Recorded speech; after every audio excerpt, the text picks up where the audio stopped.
The whole family drove to the new, brightly colored water park. Peppa and George were excited to see the giant, winding slides. Daddy Pig paid for the tickets, ignoring a small, faded warning sign. Mummy Pig found a spot by the main pool, setting up their towels. The main pool was vast, shimmering an unnatural, deep blue color. Peppa noticed the water was strangely still, without any ripples.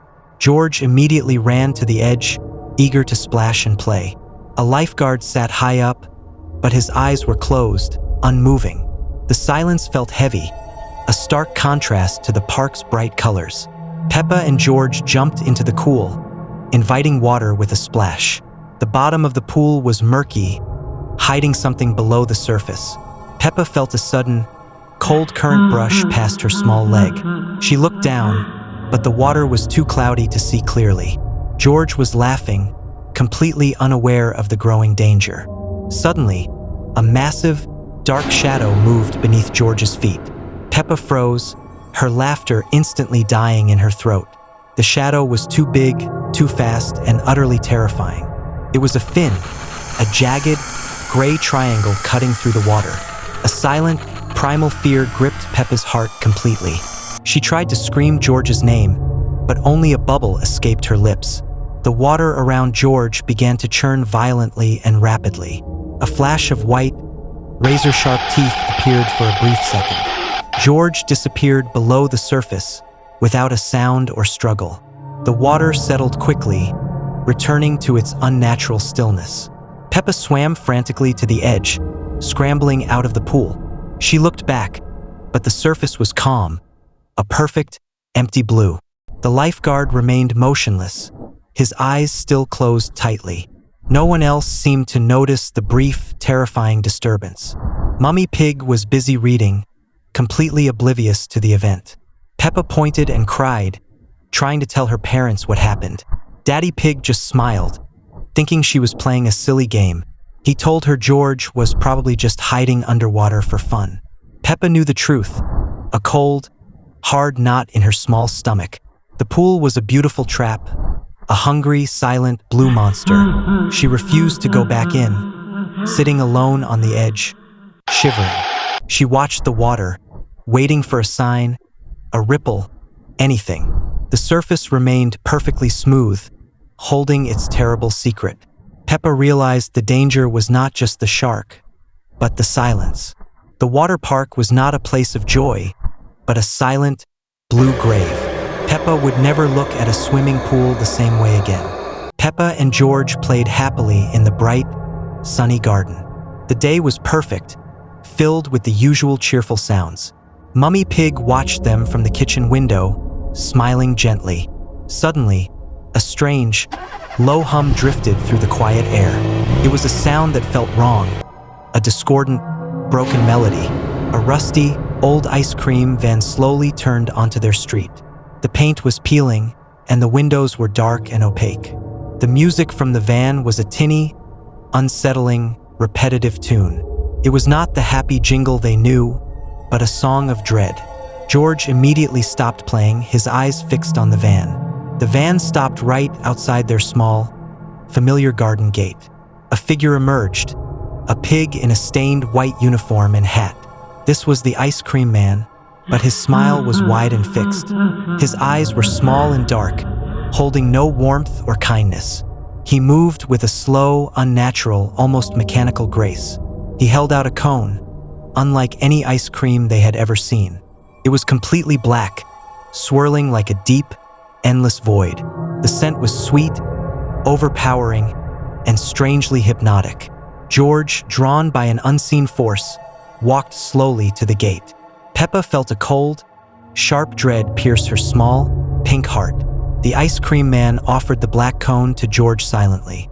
George reached out, his small hand trembling slightly as he took it. The moment he touched the cone, all the light left his face. His eyes became vacant, empty, and utterly devoid of life.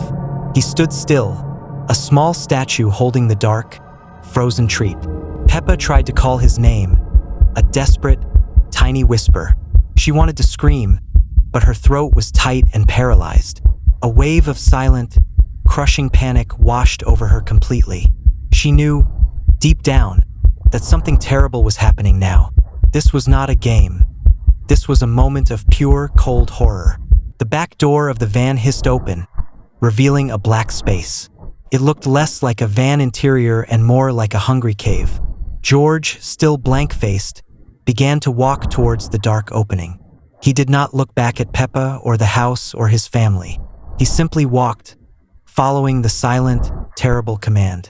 Peppa finally found her voice, a high-pitched, terrified shriek. She ran forward, trying to grab George to pull him back home. But it was too late. Her small legs could not move fast enough. The ice cream man only watched, his fixed smile never wavering. The rusty van sped away quickly, leaving a cloud of dark dust.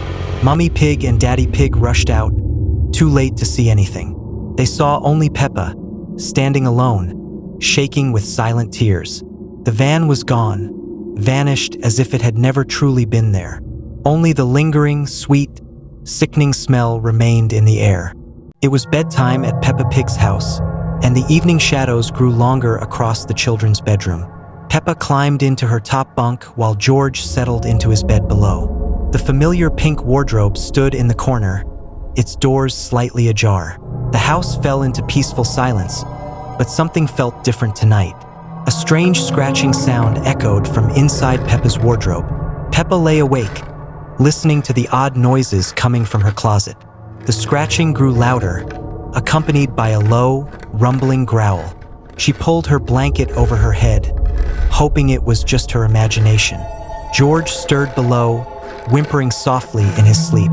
The wardrobe door creaked open wider, and a cold draft filled the room. Two glowing red eyes appeared in the darkness of the closet, watching Peppa with hungry intensity. She wanted to call for Mummy and Daddy, but fear had stolen her voice. The creature in the wardrobe began to emerge, its massive shadow stretching across the bedroom wall. It had long, twisted claws and matted fur that seemed to absorb the light. Peppa finally found her courage and screamed for help, waking George, who began crying in terror. The monster paused, tilting its enormous head as footsteps thundered up the stairs. Mummy and Daddy Pig burst into the room, switching on the lights. The creature vanished instantly, leaving only the open wardrobe and two frightened children. Mummy Pig comforted Peppa while Daddy Pig checked the wardrobe thoroughly, finding nothing unusual. They assured the children it was just a nightmare and tucked them back into bed. But as soon as the parents left, the scratching sounds returned, more aggressive than before. The monster's eyes reappeared in the darkness, and this time it stepped fully into the room. Its massive form towered over the bunk beds, dripping with an otherworldly darkness. Peppa and George huddled together, too terrified to move or scream. The next morning, Peppa told her family about the monster, but they dismissed it as an overactive imagination. At breakfast, dark circles shadowed her eyes from lack of sleep. Susie Sheep came to play, and Peppa desperately tried to explain about the creature in her wardrobe. Susie laughed it off, suggesting they play dress up with Peppa's clothes. But when they opened the wardrobe, all of Peppa's beautiful dresses were torn to shreds, hanging in tatters. Strange claw marks scarred the wooden walls inside the closet.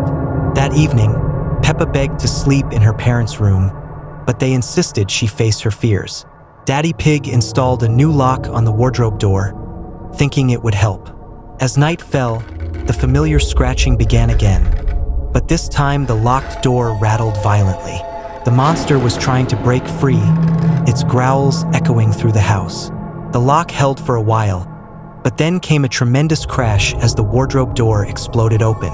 The creature emerged, larger and more terrifying than ever before. The monster's presence filled the room with an icy chill that made the windows frost over.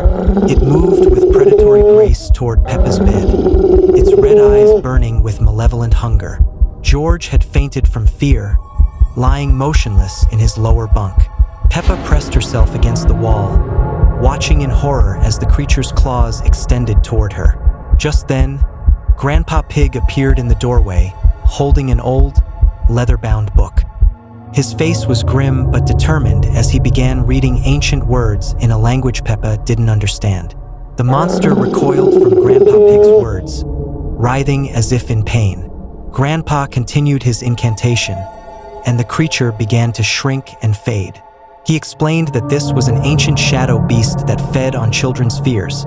Grandpa Pig sealed the wardrobe with special symbols drawn in white chalk, explaining that the monster could never return as long as the seals remained intact. He told Peppa that courage was the strongest weapon against such creatures, and that she had been braver than she knew. The family gathered around, finally believing Peppa's story after witnessing the supernatural events. With the monster gone, peace returned to the pig household. Peppa slept soundly for the first time in days, no longer afraid of the darkness in her room. And though Peppa grew up to be brave and strong, she never forgot the lesson that sometimes the things that go bump in the night are more than just imagination. A sunny morning fills Peppa's house with familiar laughter and warmth. Peppa and George play in their bedroom, the bunk bed standing against the wall with George below and Peppa above. Mummy Pig cooks breakfast in the kitchen while Daddy Pig reads his newspaper in the living room. Everything seems perfectly normal, but a subtle tension hangs in the air like morning mist.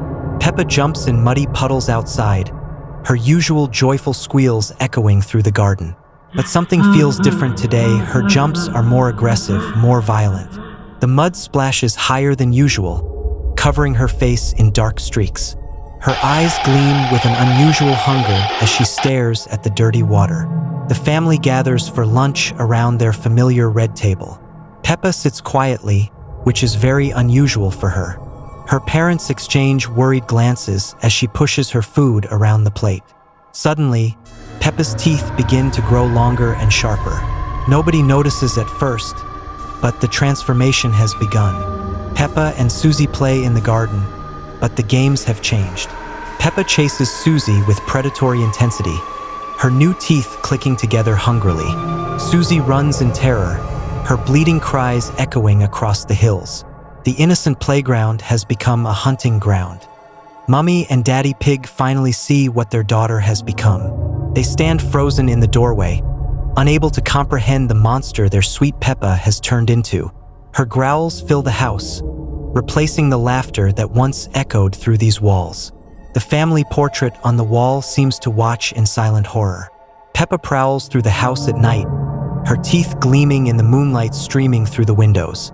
Every creak of the floorboards sounds like a predator stalking its prey. The familiar home has become a dark maze where danger lurks in every shadow. The other animal families in the village begin to disappear one by one. Empty houses dot the hillside like missing teeth in a smile. Only muddy footprints and strange bite marks remain as evidence of what happened. The cheerful community has become a ghost town. Grandpa Pig arrives to find his family's house eerily quiet. He calls out for everyone, but only silence answers. The sun sets over the empty village as Peppa stands alone on the hilltop. Her transformation is complete. She is no longer the innocent little pig everyone loved. The wind carries her haunting laughter across the abandoned landscape. The lesson is clear. Sometimes the monsters we fear most are the ones we create ourselves. A sunny morning fills Peppa's house with familiar laughter and joy. Peppa and George play in their bedroom while Daddy Pig reads newspaper downstairs. Mummy Pig prepares breakfast in the kitchen, humming her favorite tune. Everything seems perfectly normal in their cozy little home. Strange green mist seeps through the kitchen window as Mummy Pig cooks. The mist swirls around her feet, unnoticed and silent. Mummy Pig continues cooking, but her movements become slower and more mechanical. Her cheerful humming gradually fades into an eerie silence. Peppa bounces down the stairs calling for breakfast with George following behind. They enter the kitchen expecting warm pancakes and Mummy's bright smile. Instead, they find Mummy Pig standing motionless, staring at the wall. Her eyes have turned a pale, cloudy white color. Peppa and George scream as Mummy Pig lurches toward them with jerky movements. Daddy Pig quickly grabs the children and rushes them upstairs. They lock themselves in the bedroom while strange groaning sounds echo. Mummy Pig's footsteps shuffle heavily on the stairs below. The family huddles together as Mummy Pig pounds on the bedroom door. Grandpa Pig arrives in his car, honking the horn frantically outside. Through the window, they see other zombie neighbors wandering the streets. Daddy Pig creates a rope from bedsheets to escape through the window. Peppa and George climb down carefully while Daddy follows behind them. The family runs to Grandpa Pig's car as zombie neighbors approach slowly. Grandpa Pig drives them away from the infected village quickly. At Grandpa's safe house, they discover a cure in his medicine cabinet. The green antidote glows mysteriously in a small glass bottle. Daddy Pig realizes they must return to save Mummy Pig. Despite the danger, love conquers their fear of the zombies. They return to find Mummy Pig collapsed in the garden, weak. Daddy Pig carefully gives her the glowing green antidote medicine. Slowly, her normal pink color returns and her eyes clear. Mummy Pig awakens, confused but completely back to normal again. A sunny morning fills Peppa's house with familiar laughter. Peppa and George play in their bedroom where the bunk bed stands against the wall, George below, Peppa above. Mummy Pig cooks in the kitchen while Daddy Pig reads his newspaper in the living room. Everything seems normal, but a subtle, barely noticeable tension hangs in the air. The lights in Peppa's room begin to flicker strangely. The toys on the shelf start moving by themselves, slowly turning their heads toward the children. Peppa notices something is wrong but tries to stay calm. George's dinosaur toy falls to the floor with a loud crash, making both children jump. Downstairs, Mummy Pig hears strange noises coming from upstairs. The kitchen lights dim and brighten repeatedly. Plates and cups on the counter start rattling without any wind. She calls for Daddy Pig, but her voice sounds hollow and distant in the suddenly cold house. Daddy Pig's newspaper pages turn by themselves as he sits frozen in his chair. The television switches channels rapidly, showing only static and dark images. His glasses fog up mysteriously, and he can hear whispers coming from the walls around him. Peppa and George huddle together on the lower bunk as shadows move across their bedroom walls. The wardrobe door creaks open slowly, revealing nothing but darkness inside. Cold air flows from the opening. Both children shiver as their breath becomes visible in the suddenly freezing room. The family gathers in the living room, all looking pale and frightened. Outside, the sky has turned an unnatural gray color despite it being midday. The windows fog up from inside, and strange handprints appear on the glass. No one speaks as they watch the mysterious marks spread across every window. Susie Sheep arrives at the front door, but her eyes are completely white and her movements are stiff and unnatural. She speaks in a voice that doesn't sound like her own, asking to come inside. The ghost finally reveals itself as a translucent figure floating in the center of the living room. It wears old-fashioned clothes and has a sad, lonely expression. The temperature drops even further, and everyone's breath creates thick clouds of vapor. The ghost reaches out toward the family with pale, ghostly hands. Peppa bravely steps forward and asks the ghost why it's in their house. The ghost explains in a hollow voice that it lived in this house long ago and just wants to be remembered. It shows them old photographs that appear floating in the air, depicting a happy family from many years past. The family realizes the ghost isn't evil, just lonely and forgotten. They invite the ghost to stay and be part of their family memories. The house returns to normal as warm sunlight streams through the windows again. The ghost becomes a friendly presence, helping with small tasks and playing gentle games with Peppa and George. The family learns that sometimes what seems scary is just someone who needs kindness and understanding. They all laugh together as the ghost tickles them with invisible fingers, and the house fills with joy once more.